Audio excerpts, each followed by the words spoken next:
There's a question that haunts millions of people as they lie awake at night, staring at the ceiling, calculating bills in their head. It's a question that doesn't make sense at first, because it contradicts everything we've been taught about success and reward.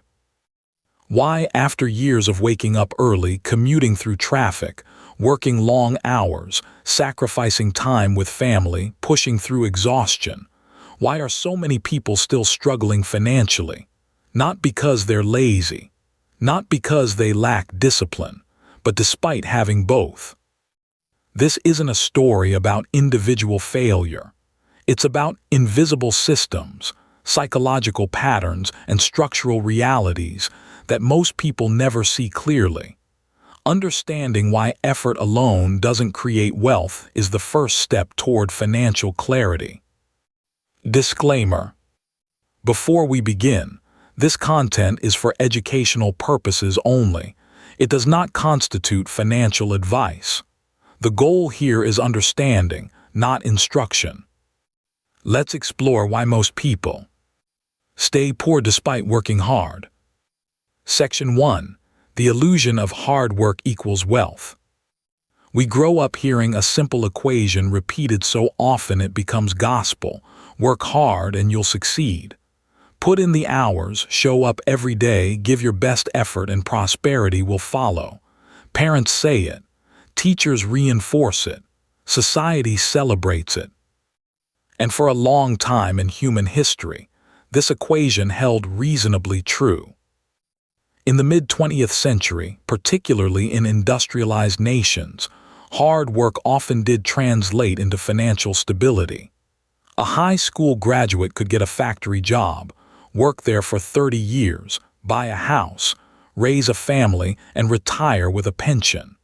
The system was relatively straightforward. You traded time and effort for wages, and those wages were sufficient to build a middle-class life. But something fundamental shifted. The economic structures that made that equation work began to change. Globalization, automation, the shift from manufacturing to service economies, the rise of financialization, the decline of unions, the stagnation of wages relative to productivity. All of these forces quietly rewrote the rules while the cultural message remained the same. Today, you can work 2 jobs, 60 hours a week, never take a vacation, and still find yourself one unexpected expense away from financial catastrophe. The effort is real, the exhaustion is real, but the financial progress is absent. This creates a profound psychological dissonance. People internalize their financial struggle as personal failure. If hard work leads to wealth, and I'm working hard but not wealthy, then something must be wrong with me. This belief is both widespread and fundamentally incorrect. The reality is more complex. Effort without direction is just motion. Activity without strategy is exhaustion. Working hard within a system designed to extract value from your labor, rather than build equity for you, will keep you poor no matter how many hours you clock. Consider 2. People both work hard, both are disciplined, both are honest. Person A works as a delivery driver. They wake at 5 a.m., work 10-hour shifts, come home exhausted. They earn $40,000 a year. Every dollar goes to rent, food, transportation, and basic needs. At the end of each month, the bank account returns to near zero. They've been doing this for 5 years. Their net worth hasn't changed. Person B works as a software developer. They work 8-hour days, earn $70,000 a year. But here's the key difference. They live modestly, spend $40,000 annually, and invest the difference. They understand compound interest. They're building assets. After 5 years, they have $150,000 in investments and growing equity. The difference isn't effort. Person A works harder physically. The difference is the structure of their work and their understanding of how wealth is built. Hard work is necessary, but it's not sufficient. and confusing necessity with sufficiency is one of the most expensive misunderstandings a person can have. Section 2. The income versus wealth distinction. Most people are never taught the difference between income and wealth. They use the words interchangeably, as if earning money and building wealth are the same thing. They're not. Income is the flow of money you receive, usually in exchange for your time and labor. It's your salary, your hourly wage, your paycheck. Income is essential. You need it to survive. But income alone doesn't make you wealthy. Wealth is what you own minus what you owe. It's your assets, property, investments, businesses, anything that holds value or generates cash flow, minus your liabilities, your debts. Wealth is measured not by how much you earn, but by how much you keep, grow, and control. The fundamental difference: income requires your continuous effort. The moment you stop working, income stops. Wealth, when properly structured, can generate income without your active labor. Wealth compounds. Wealth creates options. This distinction is rarely taught in schools. Instead, young people are guided toward careers based primarily on income potential. Get a good job means get a high salary. The entire educational and professional apparatus is designed to turn people into productive employees, income earners, not wealth builders. The consequence of this is what we might call the high-income poverty trap. Consider a doctor who earns $250,000 a year. Impressive income. But if that doctor has $400,000 in student loans, a $2 million mortgage on a house they can barely afford, luxury car payments, private school tuition, and expensive lifestyle habits, their net worth might actually be negative. They're rich in income but poor in wealth. They're trapped in a golden cage. They must continue earning that high income to service their debts and maintain their lifestyle. They have no financial freedom, no flexibility, no security. If they lose their job, they lose everything. Their wealth is negative despite their impressive income. Now consider someone earning $55,000 a year who lives below their means, avoids consumer debt, systematically saves and invests 25% of their income, and understands asset accumulation. After 15 years, they might have a net worth of $300,000 or more. They're building wealth slowly, invisibly, but steadily. Who is financially healthier? The income measurement would suggest the doctor. The wealth measurement tells a different story. The tragedy is that most people spend their entire lives optimizing for income without understanding wealth. They chase promotions and raises, which is reasonable, but they increase their spending in parallel, which negates the benefit. They earn more but own nothing. This happens because of a simple psychological pattern. People tend to spend up to or slightly beyond their income level. As income rises, lifestyle expands. The nicer apartment, the better car, the expensive restaurants, the premium subscriptions, each decision feels justified in isolation, but collectively, they prevent wealth accumulation. There's another critical element. How you earn money shapes your ability to build wealth. Earning money by trading time for dollars, which is how most employment works, has a hard ceiling. You only have so many hours in a day. Even if you work every possible hour, your income is capped by time. Building wealth requires moving beyond this equation. It requires creating or owning assets that generate value independent of your direct time input. This could be owning part of a business, earning royalties, collecting rent, holding investments that appreciate and compound, or building systems that operate without your constant presence. Most people never make this transition. They remain, their entire lives in the time-for-money exchange. And because that exchange has inherent limits, their wealth remains limited too. The system isn't designed to teach this. Schools don't offer courses in asset building. Parents who never learned it can't pass it on.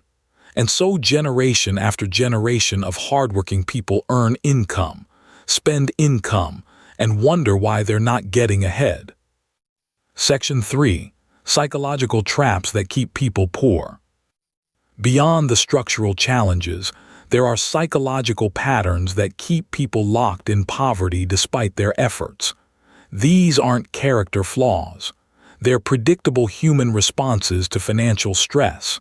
Understanding them is essential. The scarcity mindset. When you're living paycheck to paycheck, your brain enters survival mode. Financial stress hijacks cognitive bandwidth. You're constantly calculating, can I afford this? What if the car breaks down?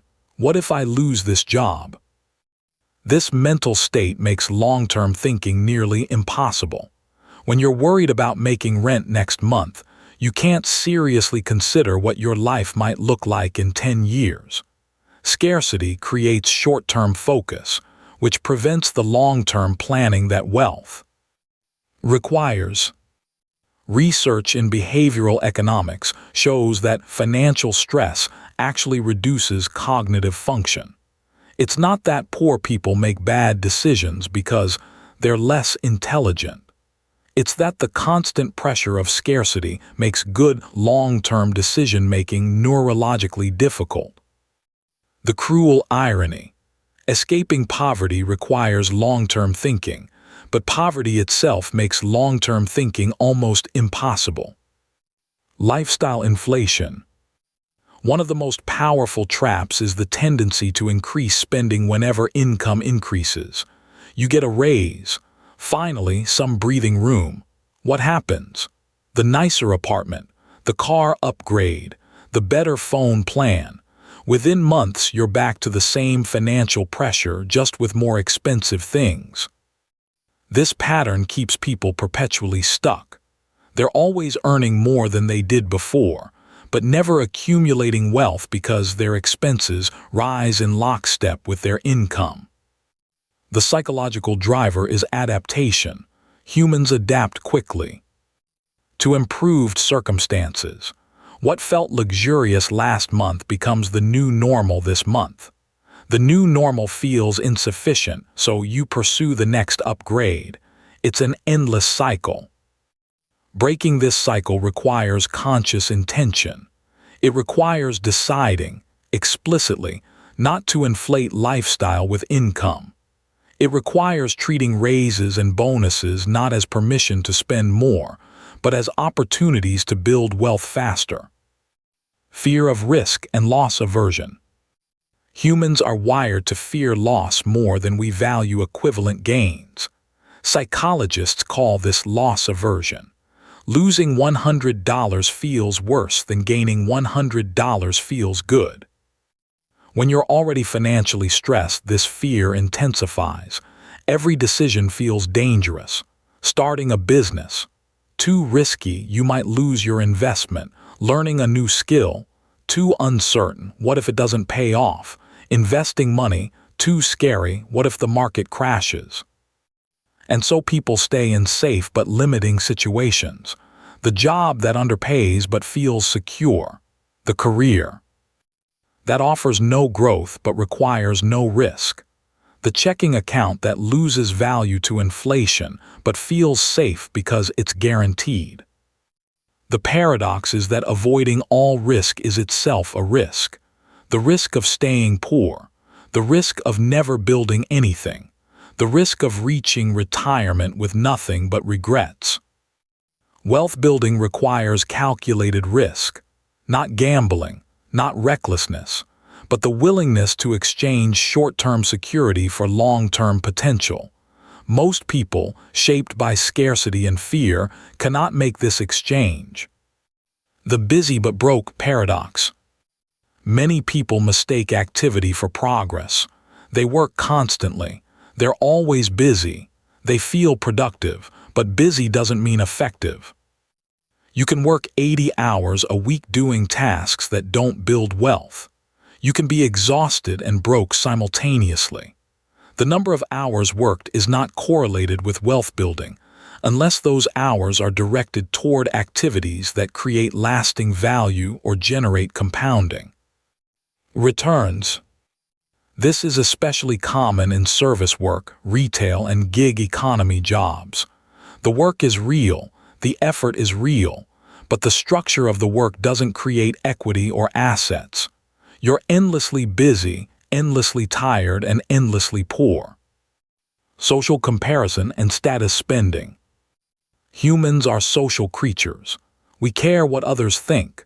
We compare ourselves to our peers, our neighbors, our social media feeds, and this comparison drives spending. The new car isn't about transportation, it's about signaling status. The brand name clothes aren't about utility, they're about perception.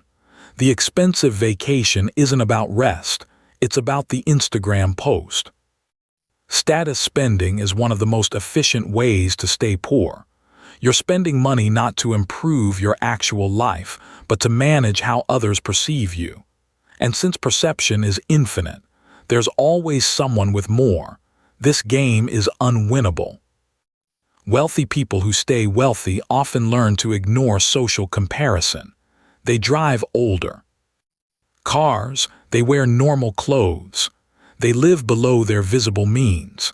Not because they're cheap, but because they understand that actual wealth is built quietly, privately, and without applause.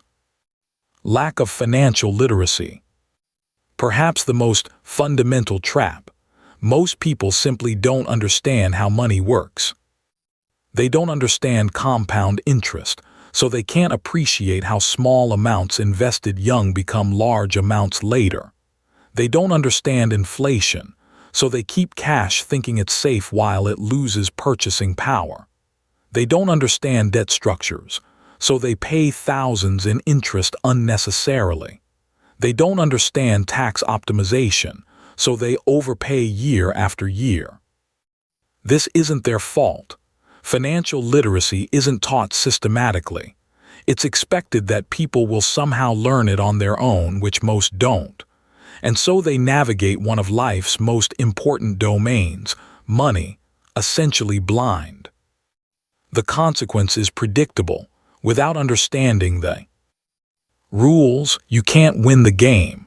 You can work hard within a system without understanding the system, and the system will extract value from you rather than build value for you.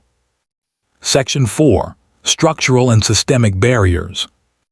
Individual psychology and behavior matter, but they exist within larger structures. There are systemic forces that make wealth building difficult regardless of personal effort or knowledge. Debt structures. Consumer debt is designed to extract wealth from those who can least afford it. Credit cards with 20% interest rates, payday loans with triple-digit APRs, auto loans with unfavorable terms, student loans that can't be discharged in bankruptcy. If you're starting from a position of financial stress, you're likely to need credit. And the worse your financial position, the worse the terms you'll receive. The cost of borrowing is highest for those who have the least. This creates a gravitational pull toward poverty. You borrow to cover an emergency. The interest compounds. You make minimum payments that barely touch the principal. Years pass, and you've paid thousands while the balance barely moves. You're working hard, but a significant portion of your income is being transferred to lenders. Breaking free requires either paying off debt aggressively, which requires earning more than you spend, which is difficult when you're already stressed, or never entering this cycle in the first place. But avoiding debt when you're poor is nearly impossible. You need a car to get to work. You need money for medical care. You need to eat. The system profits from this cycle. Financial institutions make enormous amounts of money from interest payments made by people who can't afford them. Education gaps. Schools teach reading, writing, mathematics, history, science.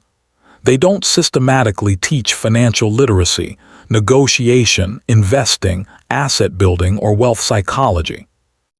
This is a strange omission. Nearly everyone will need to manage money, make financial decisions, plan for the future. Yet most people graduate without any formal education in these areas. The result is that financial knowledge becomes a class marker. Wealthy families pass down financial literacy through dinner conversations, internships, networks, and direct mentoring. They teach their children about investments, real estate, business ownership, tax strategies. Poor and middle-class families can't pass down what they don't have. Their children enter adulthood with the same knowledge gaps their parents had. The cycle repeats. This educational gap is structural, not personal. It's not that people are too lazy to learn about money. It's that the information isn't provided systematically where it's most needed. Wage stagnation. Over the past 50 years in many developed economies, productivity has increased dramatically. Workers produce more value per hour than ever before, aided by technology and efficiency improvements. But wages haven't kept pace. Real wages, adjusted for inflation, have remained relatively flat for decades. Workers are creating more value but capturing less of it. Where does that value go? Increasingly to capital owners, to shareholders, to executives, to those who own assets rather than those who sell labor. This means that no matter how hard someone works, if they're earning wages without building ownership, they're fighting against a structural current. The economy is designed in a way that rewards capital ownership more than labor contribution. This isn't a political statement. It's an observable pattern in economic data. And it means that hardworking people who don't understand this dynamic will work harder and harder while falling further behind. Access to capital. Wealth builds wealth.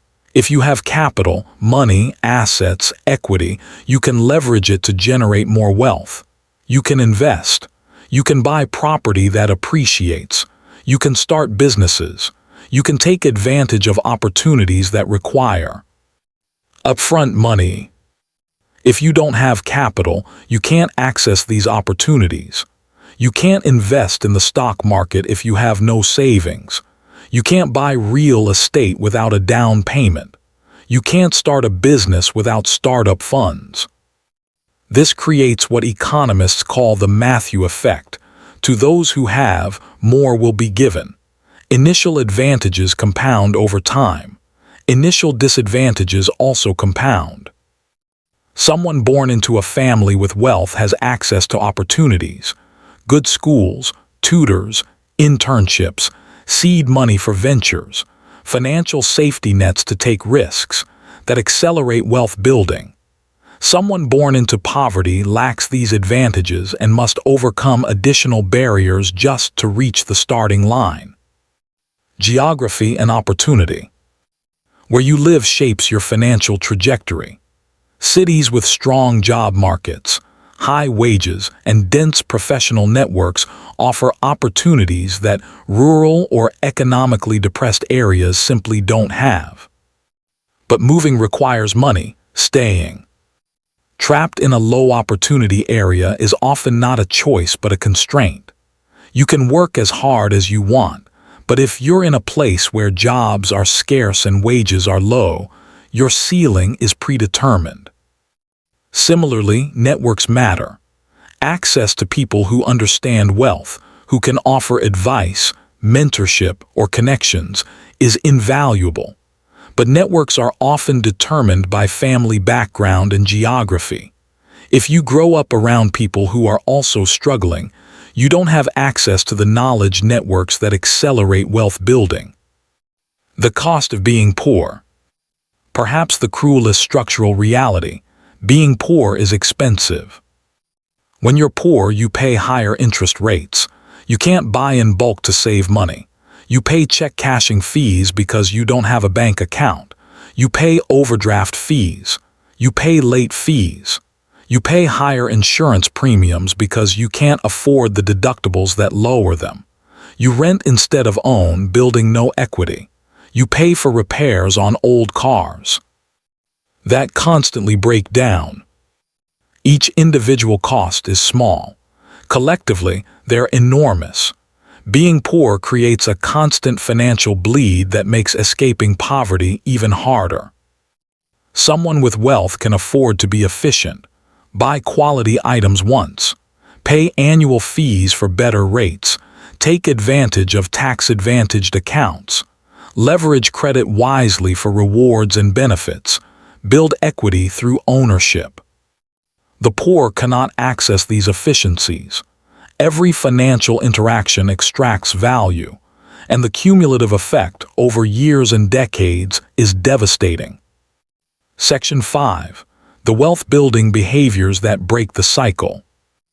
Understanding why people stay poor isn't fatalistic. It's clarifying, because once you see the patterns and systems, you can begin to navigate them differently. The people who escape financial stagnation, not through luck, inheritance, or lottery wins, but through deliberate behavior over time, tend to share certain patterns. Long-term thinking. Wealth is built over decades, not days. The people who build wealth think in decades. They make decisions today based on how those decisions will compound over 10, 20, 30 years. This requires patience. It requires delaying gratification. It requires making choices that feel uncomfortable in the short term but create exponential benefits in the long term.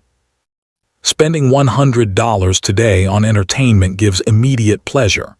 Investing that $100 at 8% annual return gives you $466 in 20 years. The choice isn't obvious in the moment, especially when you're tired and stressed. But repeated thousands of times over a lifetime, this choice is the difference between poverty and wealth. Long-term thinking also means viewing setbacks as temporary. A bad year doesn't derail a 20-year plan. A market downturn is an opportunity to invest more, not a reason to panic. Building assets, not just income. The fundamental shift, moving from selling time for money to owning things that generate value. This doesn't mean everyone needs to start a business or become a real estate mogul. It means understanding that wealth comes from ownership, owning a skill set that's rare and valuable, owning investments that compound, owning a small piece of businesses through stock, owning intellectual property, owning anything that appreciates or generates cash flow. Even within employment, some jobs build assets more than others. A job that teaches valuable skills is building human capital, an asset. A job that offers equity or profit sharing is building ownership. A job that only pays wages and teaches nothing transferable is pure time-for-money exchange. The question becomes, is this activity building an asset or is it just income? If it's just income, can I allocate some of that income toward asset building? Living below your means intentionally. This isn't about deprivation, it's about strategy. Living below your means creates margin. Margin is the space between what you earn and what you spend. That space is where wealth is built. If you earn $50,000 and spend $50,000, your margin is zero. No matter how hard you work, wealth will never accumulate. If you earn $50,000 and spend $40,000, you have $10,000 of annual margin. That margin, invested consistently over 20 years, becomes hundreds of thousands of dollars. Wealthy people who stay wealthy tend to live far below their means, even as their means increase. They don't feel deprived because they've redefined satisfaction around security and freedom, rather than consumption and status. Investing in skills and knowledge.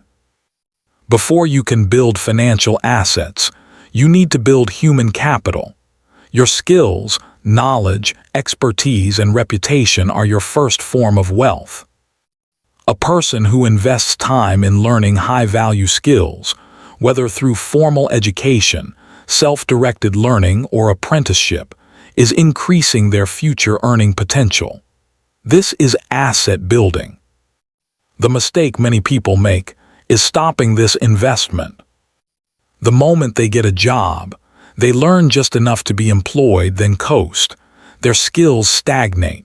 Their earning potential plateaus. They become replaceable. The people who build wealth treat learning as a lifelong process. They're always acquiring new capabilities, staying ahead of change, making themselves more valuable. Creating systems and leverage.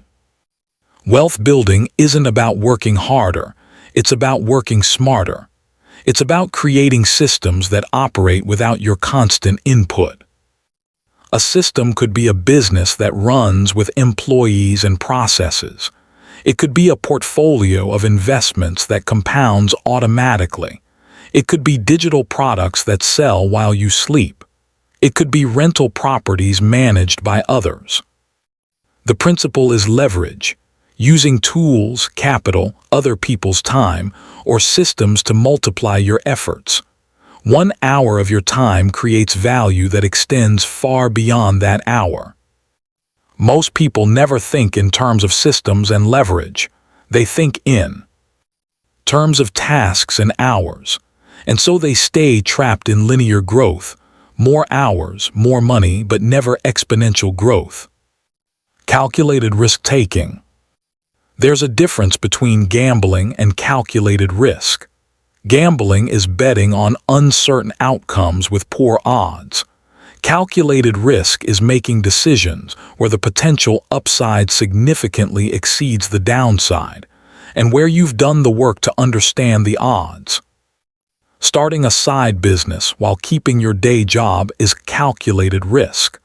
Quitting your job with no plan to chase a vague dream is gambling. Investing in diversified index funds over decades is calculated risk. Putting your savings into speculative cryptocurrency is closer to gambling. Learning a new skill that might lead to better opportunities is calculated risk. Doing nothing and hoping things improve is guaranteed stagnation. The people who build wealth are willing to take calculated risks. They understand that staying completely safe is its own form of risk, the risk of never building anything. Surrounding yourself with financial clarity. You become like the people you spend time with. If everyone around you is financially stressed, has no financial education, and views money with anxiety and confusion, you'll likely adopt the same patterns. If you can access, through books, mentors, online communities, or relationships, people who understand wealth building, who think long-term, who view money as a tool rather than a source of stress, you'll absorb different patterns. This isn't about abandoning your community. It's about expanding your frame of reference, reading books written by people who have built wealth, listening to perspectives different from what you grew up with, questioning assumptions about money that you inherited without examination. Knowledge and perspective are transferable. You don't need to be born wealthy to learn how wealthy people think, but you do need to seek that knowledge intentionally because it won't find you. Section 6. The compound effect of small decisions over time. Understanding wealth building requires understanding compound effects. Small decisions, repeated consistently. If you value calm, educational explanations about money and wealth, consider subscribing to Wealth Explained 360.